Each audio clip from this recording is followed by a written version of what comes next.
네, 반갑습니다, 여러분들. 단타수장 전문가입니다. 자, 우리 카카오그룹주 중에서 이 단타수장이 메인으로 잡고 있는 두 종목, 우선적으로 봐야 된다라고 두 개 종목을 계속 여러분들께 강조를 좀 드려왔었죠. 단순하게 최근에 바닥을 찍고 돌리는 이유만으로만 말씀을 드리는 게 아니고 확실한 근거와 논리에 대해서 여러분들께 제가 꾸준하게 설명을 좀 해드려 왔습니다.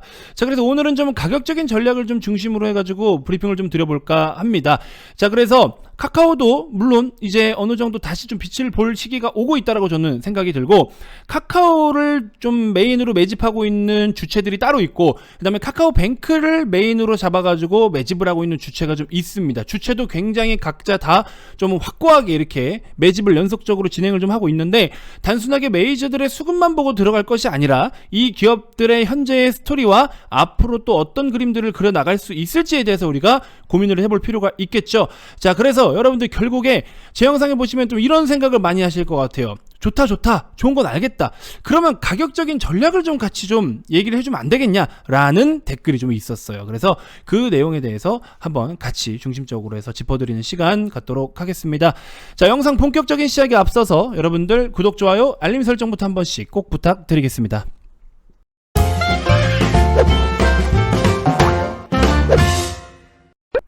자, 카카오뱅크 같은 경우에는 제가 지난 목요일날 올려드렸던 금융주 잘못 건드리면 피똥 싼다, 이렇게 말씀을 좀 드렸습니다. 요 영상이 그래도 조회수가 그나마 좀 잘 나왔는데, 이게 그냥 여러분들한테 어그로 끌기 위해서 이런 썸네일을 한 게 아니에요. 이 내용 보시면 30분짜리라서 좀 길긴 긴데요, 요거 한번 꼭 좀 보셨으면 좋겠습니다, 여러분들. 제가 지난 영상을 갖다 이렇게까지 강조를 하는 경우들이 거의 없는데 요거는 꼭 좀 보셨으면 좋겠어요. 우리가 주식 투자를 하는 데 있어서도 영향을 많이 주는 내용들도 있고, 우리나라는 이 금융 시스템이 특히나 뭐 대출 같은 경우 여신, 그쵸? 우리나라의 부채 중에 대부분이 다 뭐라고 했어요? 가계부채라고 했죠. 그래서 미국이나 일본은 정부 부채인데 우리나라 같은 경우에 가계부채다. 그래서 정부에서 책임을 져주는 그런 것들이 좀 거의 없고 다 개인이 떠안고 있는 거죠. 우리 국민들이 떠안고 있는 부채고, 국민들이 떠안고 있는 이 부채의 대부분이 또 뭐다? 주택담보대출의 비중이 너무나 크다. 그리고 주택담보대출이라든지 주택을 마련하기 위해서 들어가는 신용대출까지 포함해서 어쨌든 주택 관련된 대출을 비중이 크다. 그래서 우리나라의 여신이 대부분 다 그런 식으로 이루어져 있고, 그렇게 구축이 되어 있는 상황에서 추가적으로 이 부동산 시장의 가격 하락, 이거는 단순하게 거품이 꺼진다 이렇게 봐야 될 부분들이 아니고요. 왜 은행들이 지금 KB, 하나, 신한, 우리가 왜 KB는 조금 더 많이 했지만 왜 대손충당금을 5천억 원 이상을 마련을 하면서 지금 무언가의 액션을 취하고 있겠느냐? 이거에 대해서 제가 여러분들께 브리핑을 드려왔고, 우리나라는 부동산 시장하고 직접적인 이 금융 시스템과의 연결고리가 너무 짙다. 그래서 이게 잘못되면 진짜 어떻게 된다? 피똥 싼다. 그래서 이거에 대해서 계속 여러분들께 강조를 드려왔어요. 자, 단타수장 영상을 보시면 여러분들께 이런 스토리적인 부분, 단타수장 항상 여러분들께 강조를 드리는 게 뭐냐? 주식은 스토리가 뭐다? 8알은 차지한다. 제가 우리 VIP 회원님들께 주말마다 이렇게 많은 교육 자료들을 올려드려요. 그래서 아주 기초적이고 기본적인, 뭐 당연하게 뭐 캔들이나 이런 것들도 있고, 기술적 분석과 기본적 분석의 아주 기초 이론, 그 다음에 기본 분석 중에서는 여러분들이 가장 많이 활용하시는 게 PER이죠, 지표 중에. 그래서 PER을 어떻게 활용을 하면 대박 수익을 낼 수 있는지, 그거에 대해서도 여기 정리를 다 해드렸었고, 그리고 또 기본적 분석과 기술적 분석에 뭐 이렇게 1편, 2편, 3편도 있고, 캔들도 1편, 2편 있고, 여기 체결의 원리, 호가창 보는 것부터 여러 가지들, 그 다음에 급등주를 먹을 수 있는 공략 기법에 대해서 황금 매수 차점 잡기, 황금 포트폴리오, 조건 검색식, 그쵸? 그리고 주식 8알 스토리 분석, 이렇게 해가지고 이렇게 많은 교육 자료들을, 네, 반갑습니다. VIP방에는 무상으로 다 제공이 되고 있습니다. VIP 회원 전용 자료 해가지고 주식은 8알이 스토리다, 이런 식으로 제가 준비를 해서 이렇게, 그쵸? 아주 이쁜 이미지로 만들어서 직접 다 제가 만들어서 교육을 해드리고 있어요. 어디서 그냥 여러분들 자료 퍼와가지고 뭐 볼린저 밴드 이렇게 쓰는 거고요, 뭐 이런 네, 그런 거 말고, 그런 수준 말고, 우린 조금 더 수준이 높고, 그리고 앞으로 여러분들이 실전에서 써먹을 수 있는 교육을 해드려야지. 만약에 여러분들이 그냥 공부만 한다? 책 보고 공부하는 사람이 그럼 다 주식 잘하죠. 재무제표만 보면 다 돈 잘 번다? 그러면은 뭐 재무제표 해가지고 재무제표를 보고 공부하시더라도 기본적인 조건이 뭔지 아십니까? 좋은 기업, 재무적으로 건전한 기업을 장투해야 돼요. 장투. 그 주식이 올라오기까지 장투를 해야 된다.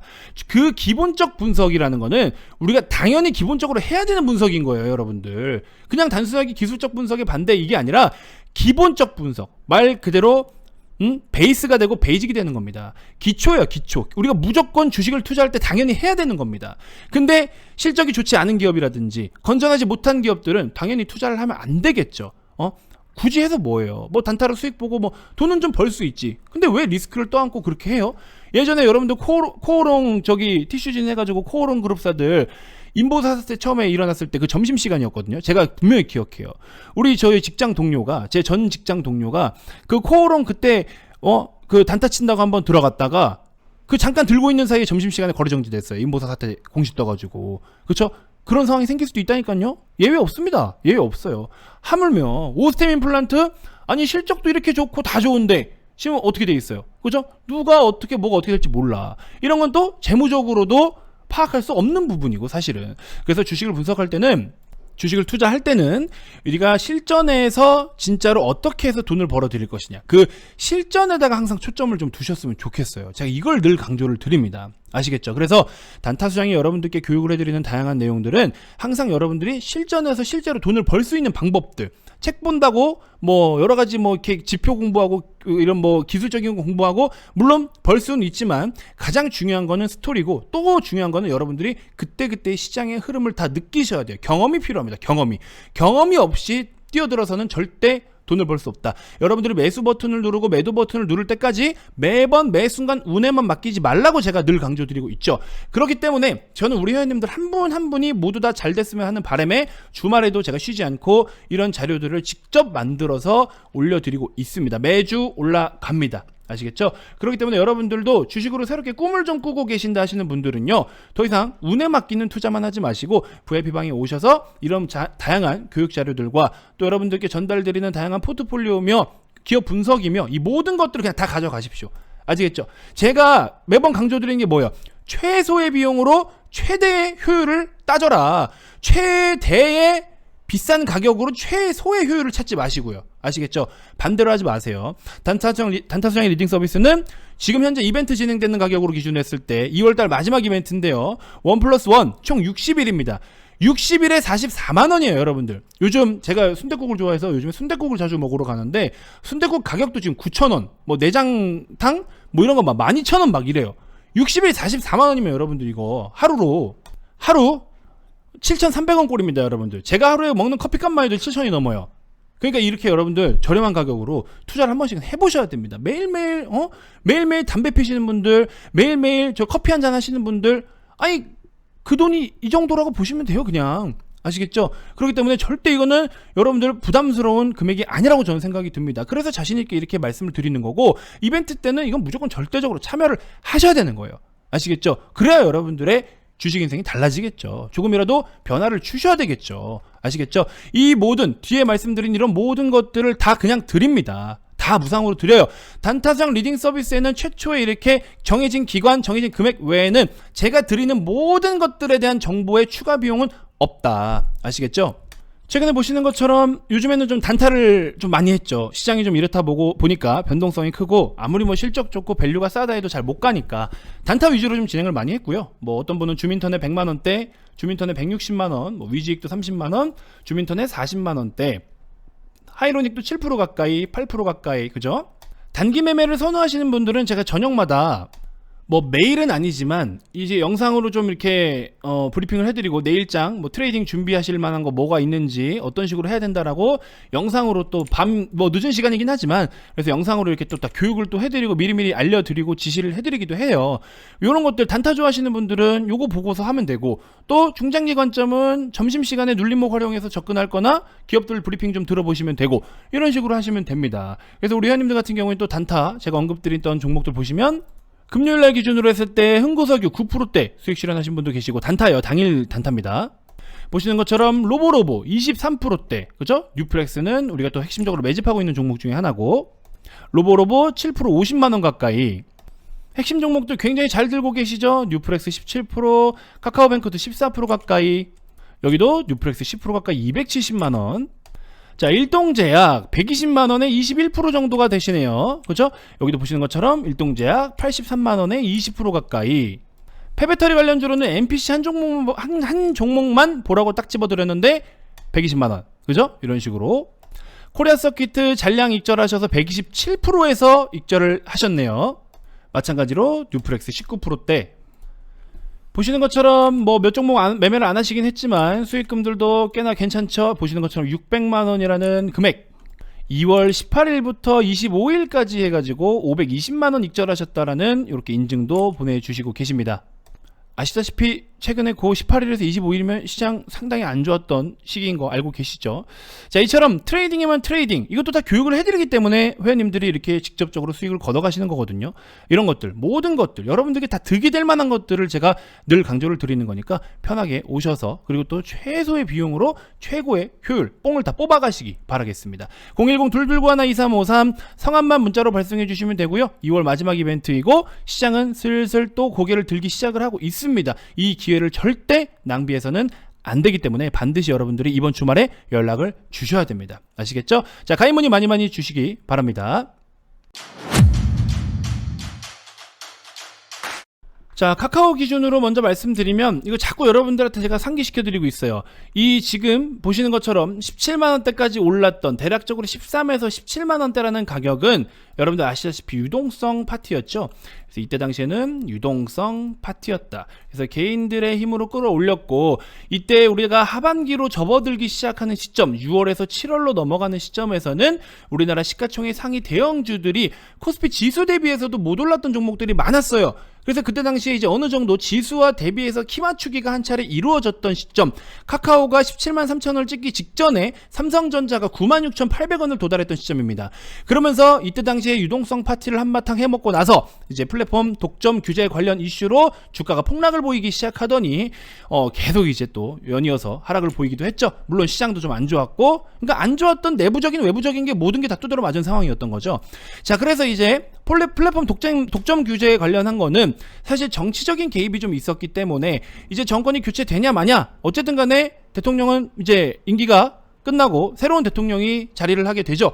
그렇기 때문에 정치적인 색깔을 띠고 있으니까 대선 시기가 이제 다가오면서 슬슬 요거에 대한 어떤 그동안 조금이라도 남아있던 약간의 먹구름들이 걷어져가는 느낌을 받고 있고, 여기서는 이제 카카오들의 자회사들의 실적이 좀 안 좋은 거, 금리 인상 때문에 플랫폼 고PR주 종목들 중심으로 빠졌던 거, 이런 모든 것들 어떻게 돼요? 금리 인상 시기가 3월 FOMC 회의가 있죠. 이 FOMC 회의를 통해서 이때를 기준으로 요거 맞았던 영향들도 다 해소가 되는 시점. 그 다음에 실적이 좀 부진했던 부분들 어떻게 돼요? 실적 괜찮게 또 이제 다시 가이던스가 나오고 있죠.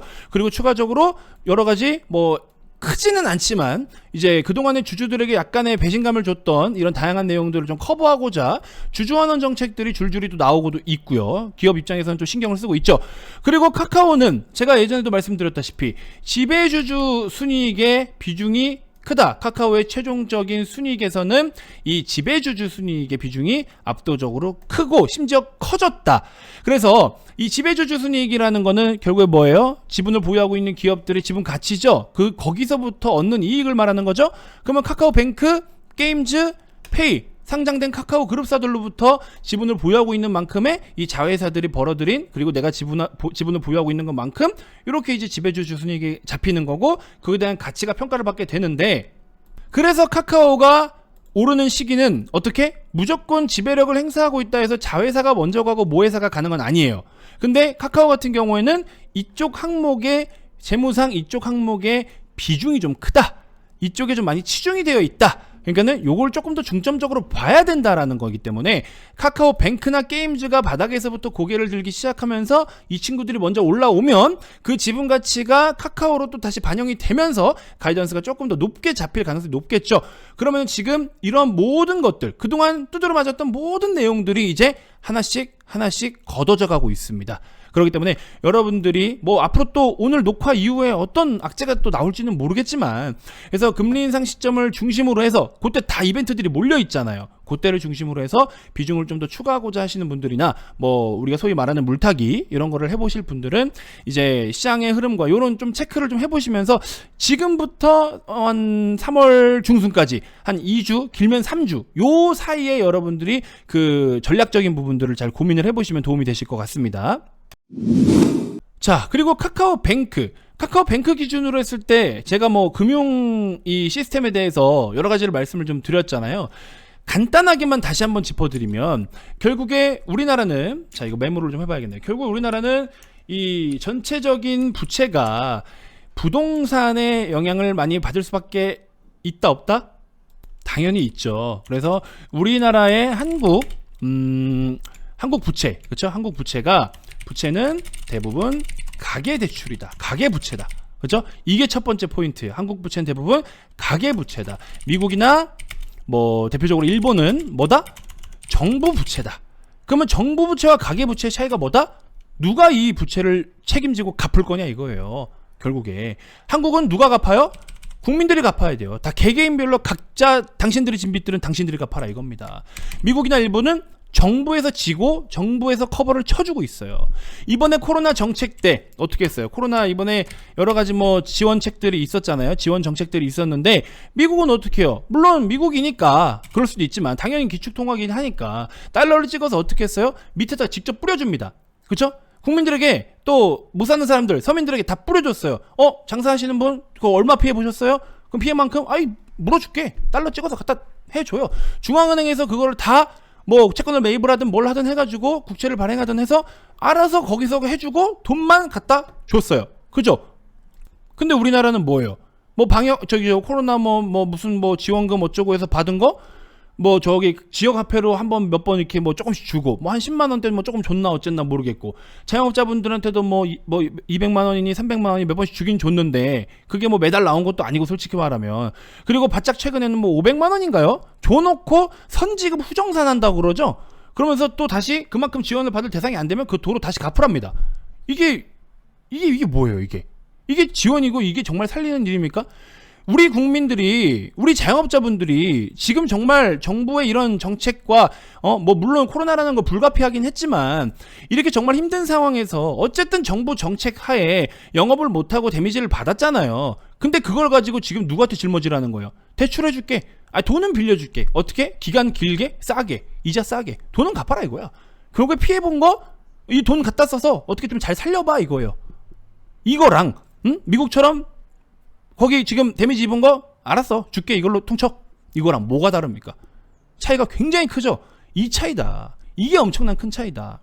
미국은 그동안 통화정책들로 어떻게 됐어요?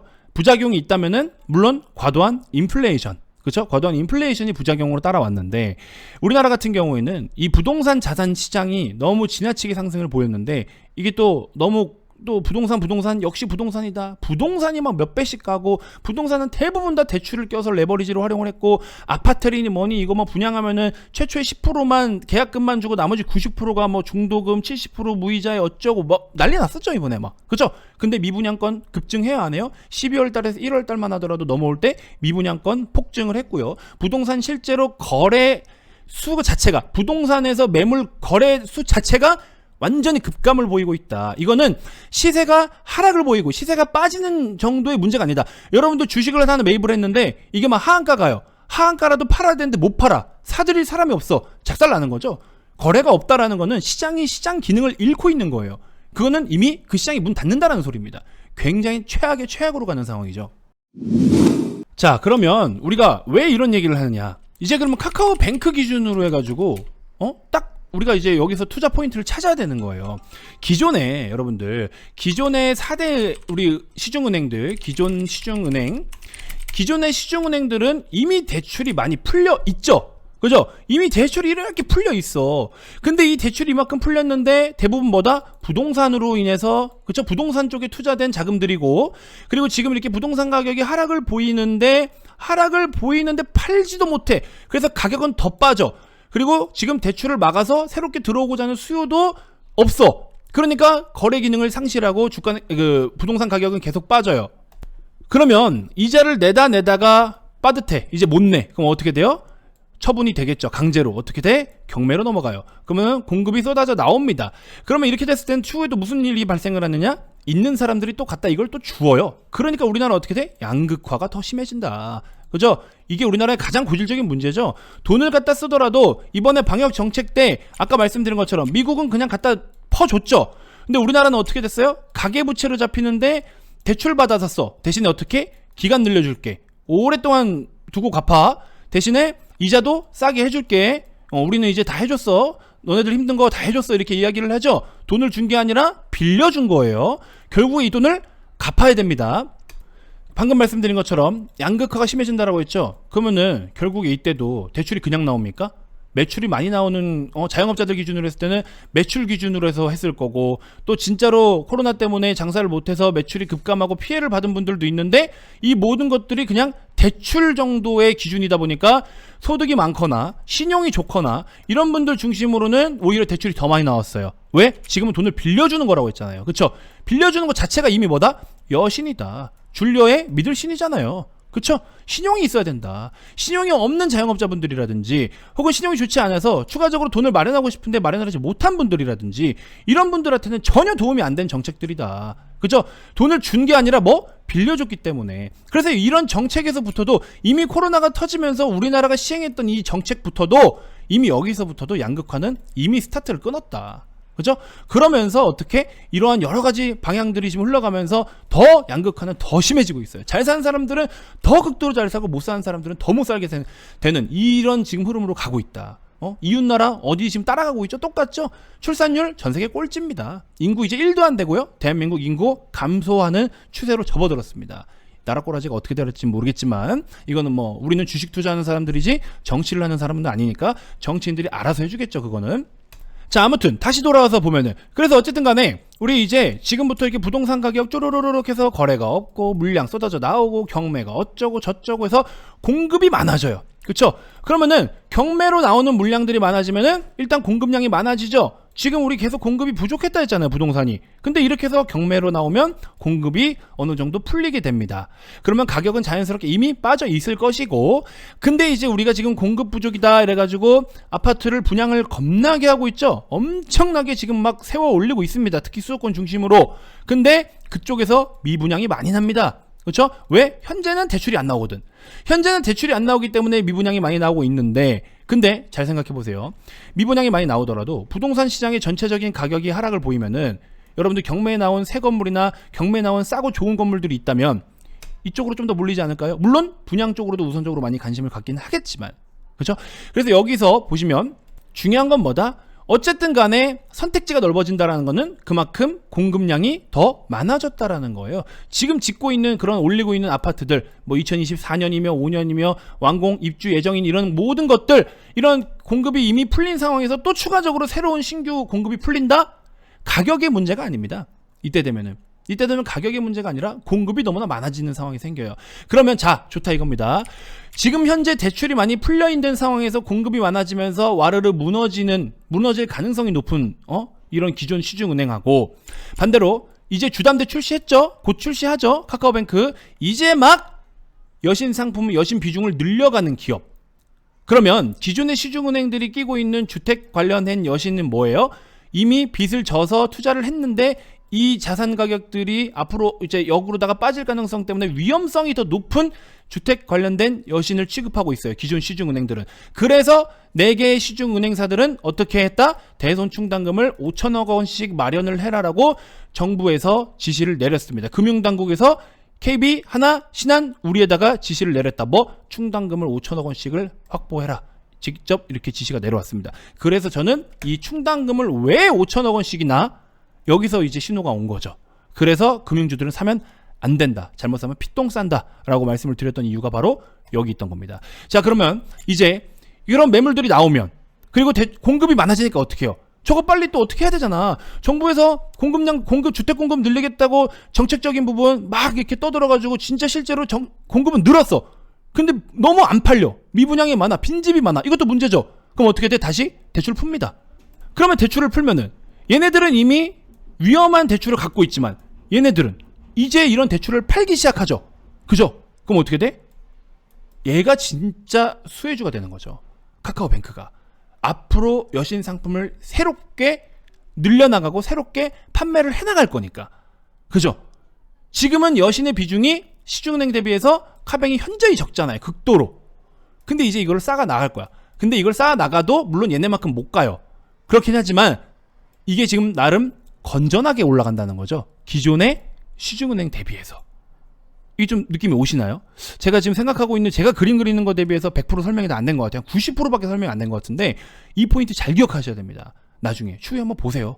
부동산 중심으로 해가지고 한번 보세요. 이 영상이 정말 레전드 영상이 될 거예요. 나중에 한번 보십시오, 여러분들. 아시겠죠? 그래서 저는 그런 관점으로는 카카오뱅크가 현재 시총이 22.6조 정도가 돼요.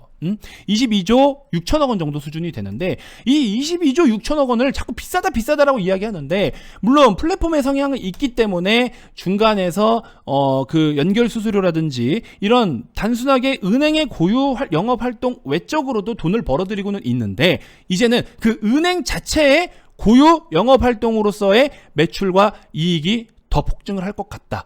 전 이렇게 좀 예상을 해봅니다. 단순하게 우리가 은행을 볼 때, 은행의 기업들을 볼 때 BIS라든지 님 지표라든지 이런 다양한 것들을 봐요. 보기는 보는데 그것도 물론 중요는 하지만 그거는 최후의 수단이 아닌가 이런 생각이 듭니다. 그것보다 더 중요한 거는 앞으로 그려나갈 이 금융 시스템과 금융 생태계가 어떻게 판을 새롭게 다시 짤 것이냐. 이게 더 중요하다. 거기에 선두에는 뭐가 있다? 카카오뱅크가 있다. 그리고 뒤따라올 후발주 뭐가 있다? K뱅크, 토스뱅크가 있다. 아시겠죠? 게임 끝났습니다. 그러면 가격적인 측면으로 한번 말씀을 드려보면서 영상 마무리해 볼 텐데 자, 카카오뱅크 차트 보시면 일단은 지금 어쨌든 간에 전체적으로 상장된 이후에 이런 움직임들 바닥이죠. 날바닥이죠. 완전 날바닥이죠. 그래서 저는 지금도 1차 매수는 여전히 좋다라고 봅니다. 일단은 최근 같은 경우는 시장의 영향으로 인해서 조정을 많이 받은 상황인데 그 대표적인 시장 영향에 대해서는 제가 여러분들께 어제 영상에서도 다 풀어드렸잖아요. 지금 시장에서 가장 이슈가 되고 있던 부분들 다 해소가 되어가는 과정이고 특히나 제가 여러분들께 뭐라 말씀드렸죠? 피제조 중심으로 봐라. 피제조에 당연히 해당이 되고 플랫폼 쪽으로도 성향이 있기 때문에 당연히 우선적으로 포커스를 둘 수 있는 카뱅이고 금리 인상 이슈 그걸로 인해서 다 두드러 맞았고 3월달 FOMC 회의 지나면 금리 인상 이슈는 일단 일단락 되고 그죠? 보호예수 물량 가장 많은 6개월치 물량 다 풀렸고 그러면 뭐 그렇죠? 지금 단기적으로 두드러 맞을 만한 여러 가지 악재성 이슈들이나 외부적인 영향들 다 반영됐어요. 그렇죠? 앞으로는 그냥 시장에 맡기면 되고 근데 이제 문제는 뭐냐? 이 정책, 정부에서 이 뭐 대출 규제라든지 이 정부 정책에도 반응을 하는 그렇죠? 정부가 이 금융 시스템의 어떠한 정책적인 부분에 지시가 있으면 그거에 따라서 변동성이 좀 있죠. 그러니까 그런 주가의 변동성을 우리가 감안을 해야 되기 때문에 분할로 좀 대응을 해보자. 일단은 현재 기준으로 했을 때 사실 하방보다는 상방의 가능성이 더 높은 상황입니다. 5만 원에서 뭐 저항을 받을 가능성도 있다라고 좀 보고 있지만 저는 사실 5만 5천 원의 저항이 더 강하다고 봐요. 그래서 일단은 5만 원 이하인 현재 4만 7천 원, 뭐 4만 8천 원 이런 라인에는 1차 매수 정도는 일단 하셔야 돼요. 일단 해야 된다라고 보고 있고 혹시나 4만 5천 원 밑으로 깨지면 4만 3천 원 정도에서는 2차 매수를 한 번 더 조금 더 공격적으로 해봐도 좋다. 근데 제가 봤을 때는 여기서 오름세를 보이다가 오히려 5만 5천 원 부근에서 잠깐 쉬는 모습을 좀 보여주지 않을까. 근데 이게 바로 다음 3월 중순 정도. 그리고 대선이 있죠. 대선이 있으면은 이제 새로운 어떤 오너가 옵니다. 우리 금융당국의 오너들이 싹 다 바뀌죠. 뭐 총재라든지 이런 다 싹 다 바뀝니다. 그때를 조심해야 돼요. 그때가 제일 위험한 거예요. 우리나라 지금 현재 금융 생태계에서 제일 위험한 리스크가 이 오너가 바뀔 때, 지휘자가 바뀔 때, 그때가 제일 중요합니다. 그 정책에 대한 색깔, 컬러, 방향성이 달라지거든요. 근데 우리는 지금 너무 위험한 상황이 있어요. 이거를 지금 어떻게 커버할 것이냐 이게 중요한데 이게 대선의 시점으로부터 뭔가 모르게 변동성이 있을 수 있다. 특히나 이 금융 생태계가 금융 테마 안에서 그래서 요거 좀 조심하셔야 된다. 그래서 그것만 좀 잘 넘기면 오히려 어쨌든 간에 우리는 쭉쭉 그 다음을 아까 말씀드린 그런 내용들 보면서 쭉쭉 뻗어나갈 가능성이 크고 토스뱅크와 K뱅크 상장 이슈도 모멘텀이 돼요. 그런 내용들도 잘 참고해 보시고 그래서 결국에는 저는 없는 분들은 지금 일단 1차 매수 하셔도 좋은데 단기적 관점 아닙니다. 못해도 연말까지는 내가 가져가 보겠다. 요런 느낌. 악재가 아닌 이상 연말까지는 내가 가져가겠다라는 느낌으로 연말까지 솔직히 이거 더블 조금 안 되는 수준까지는 목표가 한번 잡아보지 않을까 이런 생각이 들어요. 앞고점 부근까지는 목표로 한번 잡아볼 수 있지 않을까. 신고점, 그쵸? 요런 가격대까지. 카카오뱅크를 단순하게 시총이 얼마라서 비싸다, 기존의 4대 금융주들이랑 비교를 하면 된다, 안 된다? 안 된다. 저는 그렇게 평가하고 싶지 않습니다. 토스뱅크와 K뱅크가 상장돼서 이 인터넷 뱅크 삼형제가 은행의 생태계를 새롭게 판을 다시 짤 것이다. 이 얘기를 제가 수도 없이 했습니다. 저는 거기에다 초점을 두고 있습니다. 아시겠죠? 비싸다고 도망치면 그게 실패일 수도 있어요. 아시겠죠? 이렇게 해서 일단 이번 영상 마무리하도록 하겠습니다. 자, 카카오뱅크 차트 보시면 일단은 지금 어쨌든 간에 전체적으로 상장된 이후에 이런 움직임들, 바닥이죠. 날바닥이죠. 완전 날바닥이죠. 그래서 저는 지금도 1차 매수는 여전히 좋다라고 봅니다. 일단은 최근 같은 경우는 시장의 영향으로 인해서 조정을 많이 받은 상황인데, 그 대표적인 시장 영향에 대해서는 제가 여러분들께 어제 영상에서도 다 풀어드렸잖아요. 지금 시장에서 가장 이슈가 되고 있던 부분들 다 해소가 되어가는 과정이고, 특히나 제가 여러분들께 뭐라 말씀드렸죠? 피제조 중심으로 봐라. 피제조에 당연히 해당이 되고, 플랫폼 쪽으로도 성향이 있기 때문에 당연히 우선적으로 포커스를 둘 수 있는 카뱅이고, 금리 인상 이슈 그걸로 인해서 다 두드러 맞았고, 3월달 FOMC 회의 지나면 금리 인상 이슈는 일단 일단락 되고, 그죠? 보호예수 물량 가장 많은 6개월치 물량 다 풀렸고, 그러면 뭐, 그렇죠? 지금 단기적으로 두드러 맞을 만한 여러 가지 악재성 이슈들이나 외부적인 영향들 다 반영됐어요. 그렇죠? 앞으로는 그냥 시장에 맡기면 되고, 근데 이제 문제는 뭐냐? 이 정책, 정부에서 이 뭐 대출 규제라든지 이 정부 정책에도 반응을 하는, 그렇죠? 정부가 이 금융 시스템의 어떠한 정책적인 부분에 지시가 있으면 그거에 따라서 변동성이 좀 있죠. 그러니까 그런 주가의 변동성을 우리가 감안을 해야 되기 때문에 분할로 좀 대응을 해보자. 일단은 현재 기준으로 했을 때 사실 하방보다는 상방의 가능성이 더 높은 상황입니다. 5만 원에서 뭐 저항을 받을 가능성도 있다라고 좀 보고 있지만, 저는 사실 5만 5천 원의 저항이 더 강하다고 봐요. 그래서 일단은 5만 원 이하인 현재 4만 7천 원, 뭐 4만 8천 원 요런 라인에는 1차 매수 정도는 일단 하셔야 돼요. 일단 해야 된다라고 보고 있고, 혹시나 4만 5천 원 밑으로 깨지면 4만 3천 원 정도에서는 2차 매수를 한 번 더 조금 더 공격적으로 해봐도 좋다. 근데 제가 봤을 때는 여기서 오름세를 보이다가 오히려 5만 5천 원 부근에서 잠깐 쉬는 모습을 좀 보여주지 않을까. 근데 이게 바로 다음 3월 중순 정도. 그리고 대선이 있죠. 대선이 있으면은 이제 새로운 어떤 오너가 옵니다. 우리 금융당국의 오너들이 싹 다 바뀌죠. 뭐 총재라든지 이런 다 싹 다 바뀝니다. 그때를 조심해야 돼요. 그때가 제일 위험한 거예요. 우리나라 지금 현재 금융 생태계에서 제일 위험한 리스크가 이 오너가 바뀔 때, 지휘자가 바뀔 때, 그때가 제일 중요합니다. 그 정책에 대한 색깔, 컬러, 방향성이 달라지거든요. 근데 우리는 지금 너무 위험한 상황이 있어요. 이거를 지금 어떻게 커버할 것이냐, 이게 중요한데, 이게 대선의 시점으로부터 뭔가 모르게 변동성이 있을 수 있다. 특히나 이 금융 생태계가 금융 테마 안에서. 그래서 요거 좀 조심하셔야 된다. 그래서 그것만 좀 잘 넘기면 오히려 어쨌든 간에 우리는 쭉쭉 그 다음을 아까 말씀드린 그런 내용들 보면서 쭉쭉 뻗어나가는 가능성이 크고, 토스뱅크와 K뱅크 상장 이슈도 모멘텀이 돼요. 그런 내용들도 잘 참고해 보시고, 그래서 결국에는 저는 없는 분들은 지금 일단 1차 매수 하셔도 좋은데 단기적 관점 아닙니다.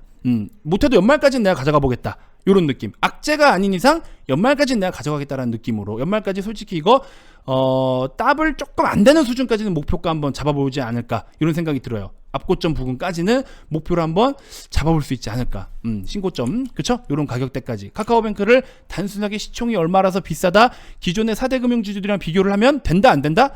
안 된다. 저는 그렇게 평가하고 싶지 않습니다. 토스뱅크와 K뱅크가 상장돼서 이 인터넷 뱅크 삼형제가 은행의 생태계를 새롭게 판을 다시 짤 것이다. 이 얘기를 제가 수도 없이 했습니다. 저는 거기에다 초점을 두고 있습니다. 아시겠죠? 비싸다고 도망치면 그게 실패일 수도 있어요.